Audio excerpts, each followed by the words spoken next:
And yeah, okay, so hi everybody. Thank you so much for having me here today. This is really great because I come to this talk like quite often back in the day. So it's nice to be on the other side and see how things work from here. So this is really exciting for me too. So okay, so hi, I'm Syazween, and today I will be sharing some key findings from my master's thesis, which looks at horror cinema in Malaysia, specifically the 2016 film Munafik by director Shamsul Yusof. And this talk is part cultural critic and part horror analysis, and really rooted in the idea that horror tells us more about our values than just our monsters. And through Munafik, I explore how horror can reflect national identity, religious ideology, and gender norms, especially within a context like Malaysia, where Islam and Malayness are so deeply intertwined. And I'll admit I had like some trouble trying to structure this talk because my research was pretty split in half. About half of it was a historical analysis and like basically how we got here, and another half was a close reading of the film. But I didn't really want to spend like half an hour talking about like post-colonial nation building and modern race relations in Malaysia, not because it's not important, it is, but because it would take way more than 30 minutes, first of all. And honestly, I wasn't sure if that was the most engaging topic for anyone else here today. But that being said, there will be some talk of history, just enough to give context. And if anybody has like more questions, I'll be happy to elaborate later in the Q&A. So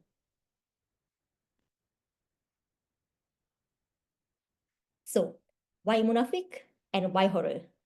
And I know I'm preaching to the choir here since I assume most people here are horror fans, but it's worth saying that horror has always reflected cultural anxieties.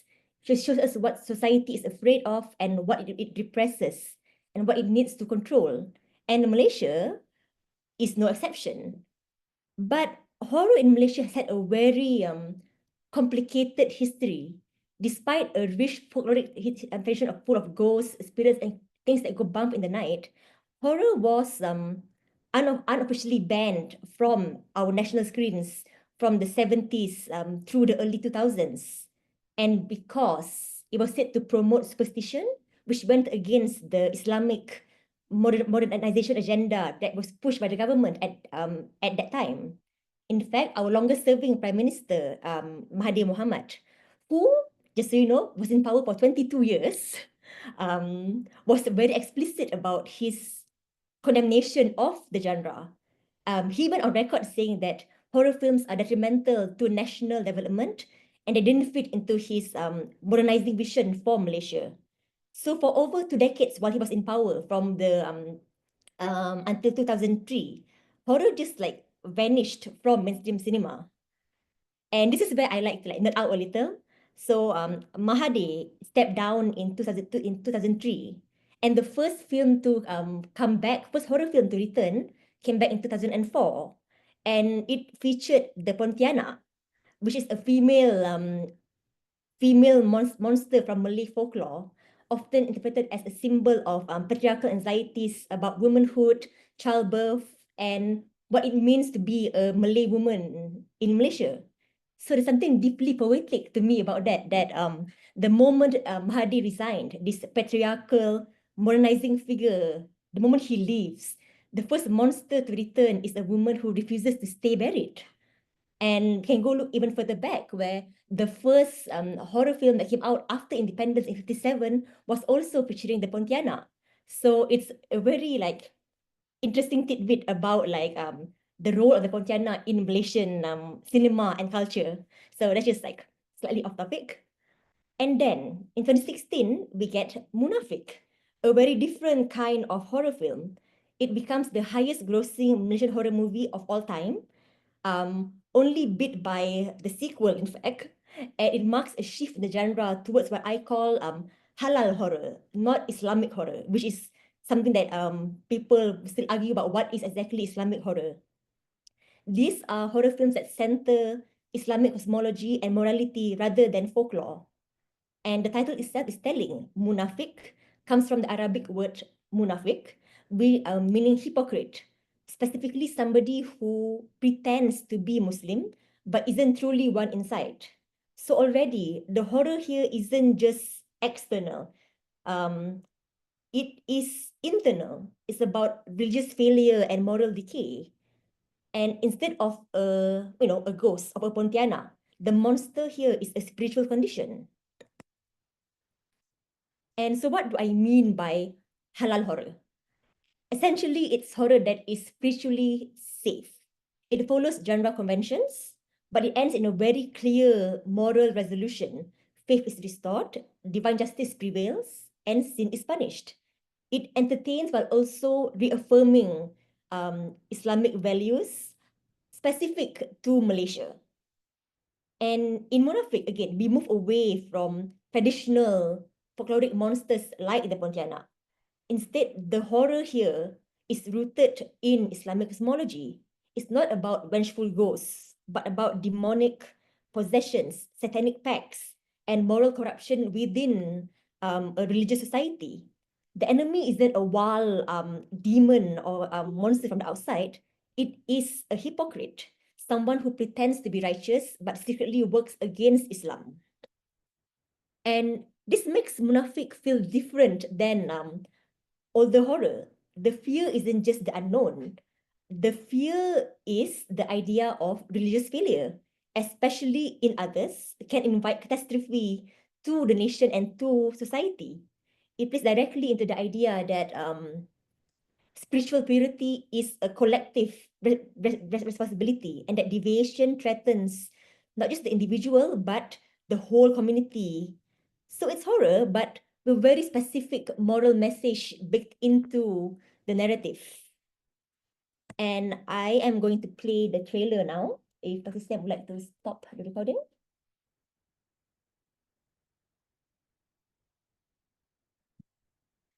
Yeah, so that was the trailer. And as you can see, just from like a glance of it, you can see like the images of like and Islamic symbols permeate the whole trailer, and that makes it is intentional because this is marketed as a Islamic horror film.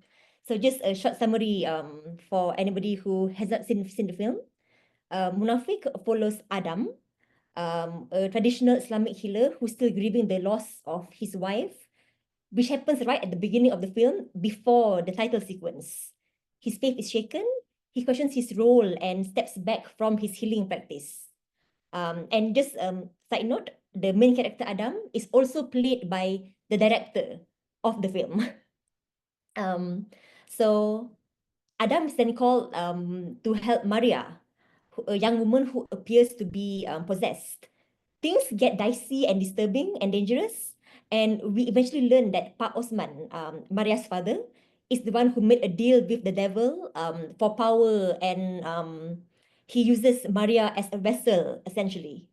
So throughout the film, Adam is tested emotionally, spiritually, physically quite a lot too. And in the end, after confronting both the demonic force and his own doubt, he turns fully to prayer. And divine intervention follows, where a lightning strike kills the antagonist as he's about to like kill Adam with a rock. And so the film does not ends in a state of restored order. The lesson is clear: submit to God, trust in faith, and spiritual justice will prevail. So it's not just a possession story. It's a narrative about authority and religious submission. As we'll see in the next sections, that framework has very real implications for how gender, morality, and power are depicted in Munafik. Now let's get to the framework of how I analyze this film, because horror, especially a film like this, isn't just about narrative, it's about ideology. So I drew heavily on Benedict Anderson's idea of imagined communities. He talks about how nations are built through shared cultural symbols like newspapers, rituals, and yes, cinema. Within the context of Malaysia, I link this to state censorship, which plays a huge role in determining what stories get told, and how. Malaysia is a multi-ethnic country, but its media landscape, especially its national cinema, is heavily centered on Malay Muslim narratives. And that's not accidental. It's tied to both political structures and media ownership, where many media outlets are connected to political parties, sometimes owned by politicians, and those parties promote films that support state-sanctioned values. So when we see a film like Munafik, we're not just seeing a personal story or something that is that the director wants to show off. We're seeing a state-approved narrative about what it means to be a good Muslim, a good citizen, and a good man or woman. To further unpack that, I also bring in Stig Harvard's theory of banal religion, where he argues that media doesn't just reflect religion, it produces it. So through repetition and representation, it normalizes certain religious practices and beliefs, making them feel natural and inevitable and part of the idea of the nation. And then we get to the body, particularly the female body. And that's where Christeva's theory of the abject and Creed's theory of the monstrous feminine comes in. Christeva talks about how the abject is what disturbs the boundaries of the self. Things like blood, vomit, death, bodily excrements, all of this threatened identity, so they must be expelled. Creed builds on that and argues that horror often portrays women as abject, especially when they bleed, desire, or when they show emotions. Their bodies are seen as messy and unstable and threatening. And Munafik pulls all of this together. It uses horror tropes to discipline the audience, to model what happens when people stray from religious norms, and to reassert what proper behavior looks like for particularly a Malay man or woman. And now we turn to gender, and specifically how Munafik constructs women not just as victims, but as threats. And Maria, the possessed woman, is the film's primary site of horror, at least in her physical appearance and how she is constructed. Her body bleeds, convulses. At one point, she vomits blood and nails during her exorcism. She's wild. She's unstable. She is spiritually contaminated. Her body is not only terrifying; it's symbolic. And this is where we bring in Christeva's concept of the abject. These are things that must be expelled to maintain social and personal identity. In Munafik, Maria becomes the abject. Her body disturbs the boundary between faith and doubt, order and chaos. She represents spiritual weakness, emotional excess, and uncontrolled desire. And this isn't new. Across a lot of religious traditions, women are often seen as sources of temptation and sin. Think of Eve, blamed for humanity's fall. Even basic bodily functions like menstruation are coded as impure under patriarchal systems.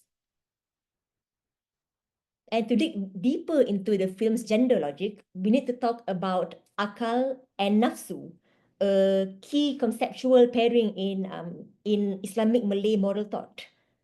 In this worldview, this akal refers to intellect, rationality, and spiritual discipline. It's linked to control, to restraint, and crucially is gendered and is associated with men. Whereas nafsu, on the other hand, refers to base desires, emotions, bodily impulse, lust, and you can tell it gets projected onto women. And this binary is used to justify a moral hierarchy. Men are considered bearers of akal, are seen as naturally more capable of making spiritual and ethical decisions. Women, as being ruled by nafsu, are believed to be morally unstable. Women are more easily tempted, more emotionally reactive, and therefore in need of supervision and correction. So when a woman suffers, strays or speaks out, the response isn't usually compassion, which we see in this film. It's control. Her behavior is framed not as an individual experience, but as a potential danger to the spiritual fabric of the whole community. And this isn't just theoretical. Studies have shown that in Malay village communities, men are held responsible for the moral status of all village women. And that responsibility brings with it authority over women's behavior, our dressing, and their sexuality. And even as these men move from the villages to the city, following jobs, following time, they carry these values with them. They evolve into urban forms of patriarchal surveillance at home, in public, and in the media. And in Munafik, we see this logic play out clearly. Maria's possession isn't just a spiritual affliction, it's a moral failure. Her emotions and her grief and her trauma, none of these are treated as valid. They're framed as openings for evil to come true and to wreak havoc on society. And because she can't regulate her nafsu through akal, she becomes vulnerable, not just to demons, but to public shame and male correction. Her healing can only come from male religious authority. She must be exorcised and ultimately silenced. And once again, this reinforces the idea that men are the moral gatekeepers of women's lives. So while the film may appear to be about spiritual warfare, at its core, I argue that it's about moral discipline. And discipline in Munafik is always gendered. And honestly, we can talk about the women and their fates in this film too, because their fates tell a lot about how femininity and womanhood is handled and viewed by the filmmakers. So there are three women in this film. One, Zulaika, she dies right at the start of the film, so we left with two. So that's Zulaika, his wife. She barely appears. She dies in the opening scene, but she's remembered as the ideal woman. She's modest, she's soft-spoken, she's pious. She's the good Muslim wife. In fact, Adam's last memory of her towards the end of the film is her shrouded in white in her prayer cloth, and she's teaching their son the Quran. She's the good Muslim wife, and yet she dies before the story even begins. She's just voiceless throughout the film. And then we have Zeti, Maria's stepmother. And she's married to Pak Osman, just to be clear. She's not evil, but she's desperate. In the moment of fear, she turns to a shaman for help. And this is a practice that's considered un-Islamic.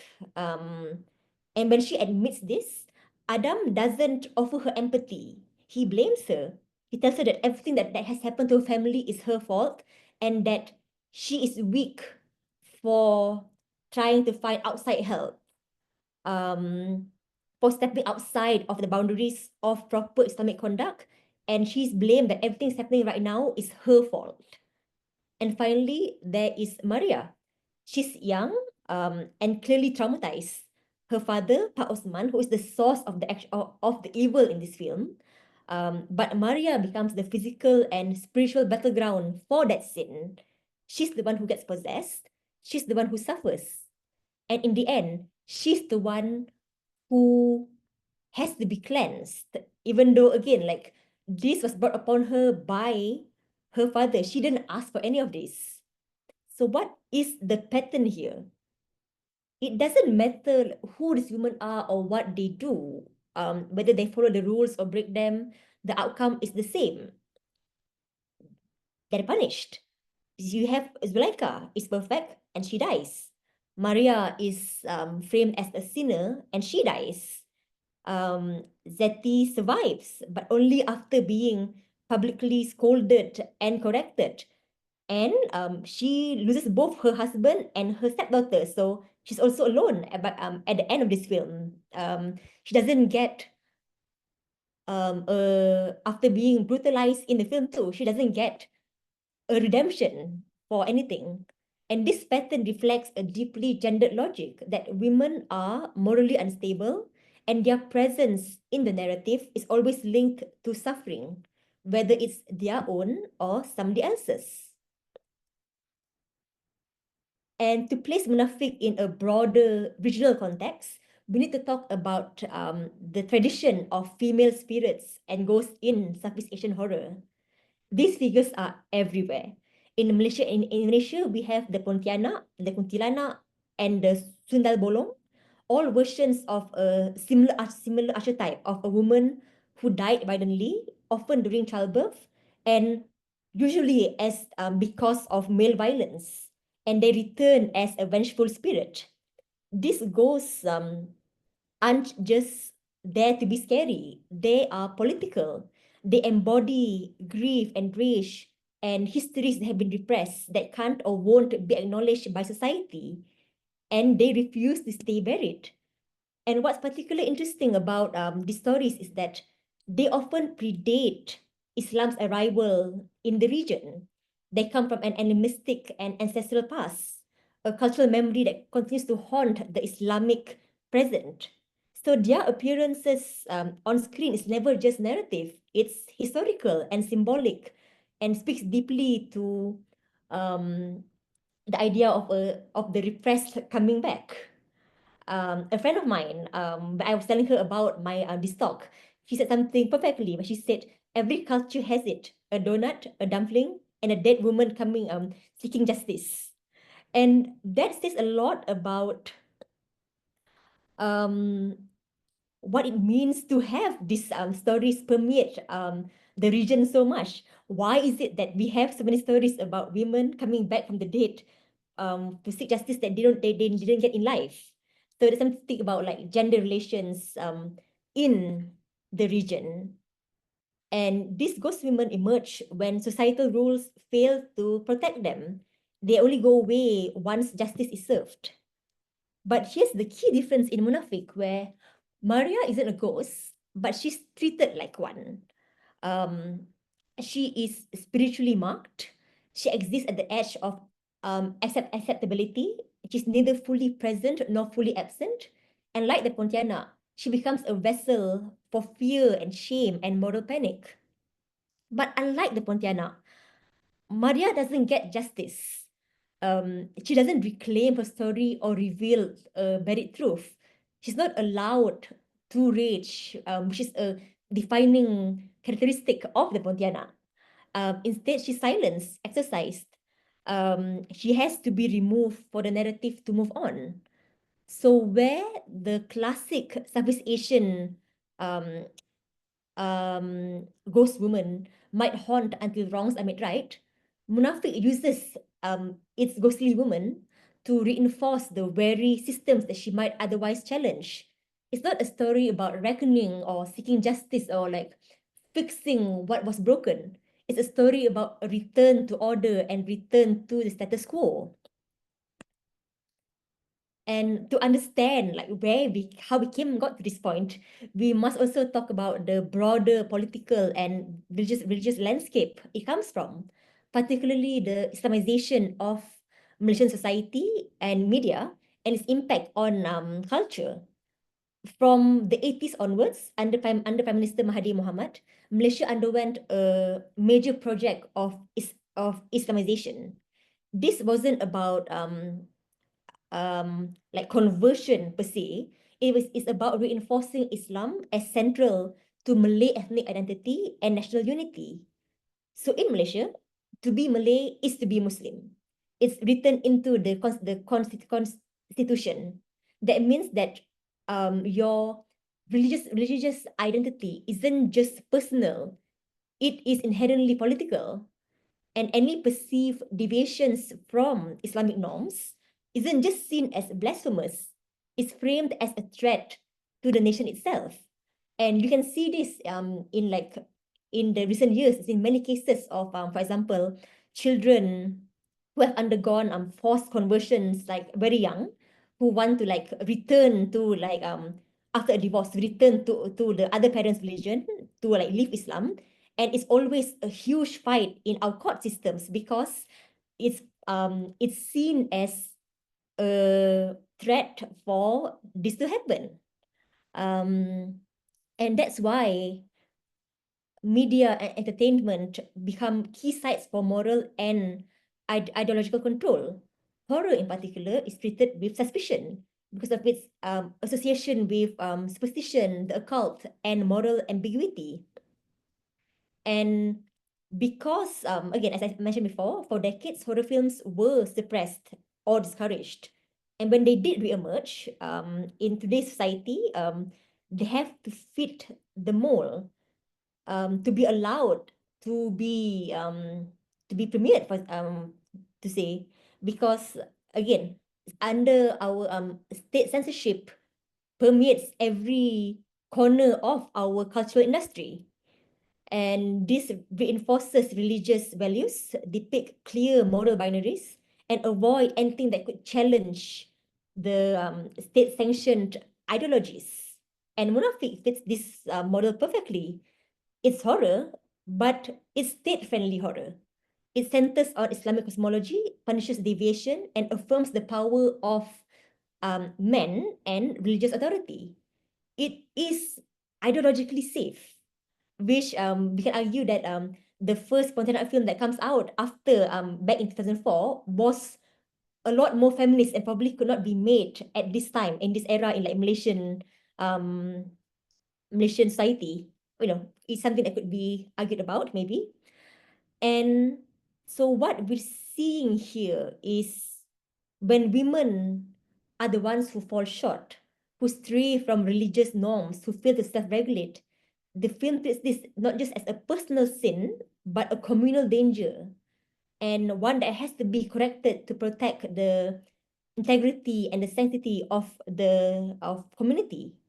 So what we're really seeing in is horror that reflects a moral panic, not about ghosts per se, but about gender, religion, and national purity. And that panic is absorbed and reproduced by the audience because it's already embedded within the cultural and political atmosphere. And of course, I have to link all of this to capitalism, because that's the world that we believe in today.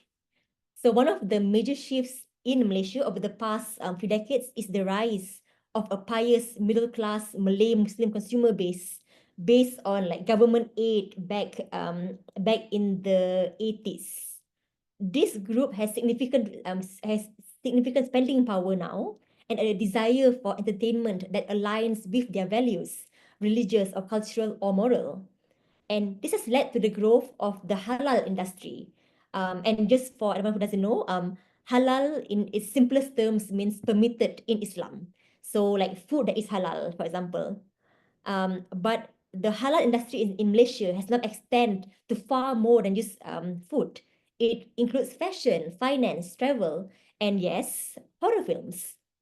And this is important because halal isn't just about consumption, it's about identity. It is a lifestyle marker, a way to show that one is modern, successful, and spiritually upright all at once. So films like Munafik don't just exist because of ideology. It's about identity. They exist because they sell. There is a reason that Munafik is so profitable. It's because there is an audience that wants to see their lives and beliefs on screen. Like if you were to look at the comment section of the trailer, a lot of it, will see a lot of comments from Indonesians who think that this film is amazing because it aligns with a broader Islamic worldview in the region. So again, this film is very profitable. And Munafik is what I, again, would call halal horror. It is entertainment that aligns with state ideology, satisfies religious expectations, and fits neatly into a consumerist economy. It is horror that thrills but doesn't threaten. And because it checks every box, religious, cultural, and economic, it's allowed to flourish by the government, to say. And for my last slide. So I'm just going to like speedball a bit here. What are we really watching when we watch Munafik? I spent 2 years trying to think about the answer to like this question. So what we're watching is more than just a possession story. We're watching a narrative of discipline, where horror is used to restore order, to enforce morality, and to reaffirm patriarchy. Maria, the possessed woman, is not just a victim. She's a symbol what happens when women step outside the bounds of obedience, modesty, and faith. Her body becomes a stage of fear, shame, and ultimately needs to be purified. And she dies. She joins a long lineage of Southeast Asian ghost women, figures who return when society tries to bury its contradictions. But unlike the Pontianak and the Kuntilanak, Maria doesn't get justice. She doesn't speak. There's no closure. She's not redeemed. In fact, there's a quite alarming thing that I noticed as I was watching the scene, because so in Islam, when someone is dying, they are encouraged to recite the Shahadah, which is basically like their last profession of faith, so that they will die as a Muslim. And we see this in the very first scene where Adam's wife Zulaika, as she's dying, he makes her recite the Shahadah, and she dies. And Maria's death scene echoes that a lot, where it's similar, like there is a sort of a prolonged death scene where she's dying, but she doesn't recite the Shahadah, which I thought was very telling of how the narrative frames these two women. Because again, this is a very common trope in death scenes in these films. Like, you have to recite the Shahadah. So to not give Maria that shows that even as she's dying, she is the victim. She is still a sinner in the eyes within the narrative. And Munafik shows us that horror in this context doesn't disrupt power, it reaffirms it. It's not just about what we're afraid of, it's about who we're afraid of becoming and what society should be afraid of. And now I'm aware I'm saying all of this based on my analysis of like one single piece of media. Nevertheless, Munafik's entry into the Malaysian film repertoire is noteworthy because for both its content and its success, because people want to see films like this in Malaysia. It marks an important cultural touchstone and deserves analysis for both how it presents and what it says about Malay culture and society. Because the horror that we consume and we enjoy, and conversely that we reject, offer an understanding about the currents of anxiety within a particular cultural group or the nation. In the case of Munafik specifically, it bears understanding who exactly this film is made for. A predominantly Malay Muslim audience, with hegemonic ideologies that are state sanctioned. So before I end, I just want to say that I guess my argument for this, why this movie was made, was that the creation of art under capitalist societies is industrialized. And so the art that is produced is less about expression or cultivation, but is instead meant as tools by the ruling class to promote their ideologies which they approve of. And that is the end of my talk. Thank you.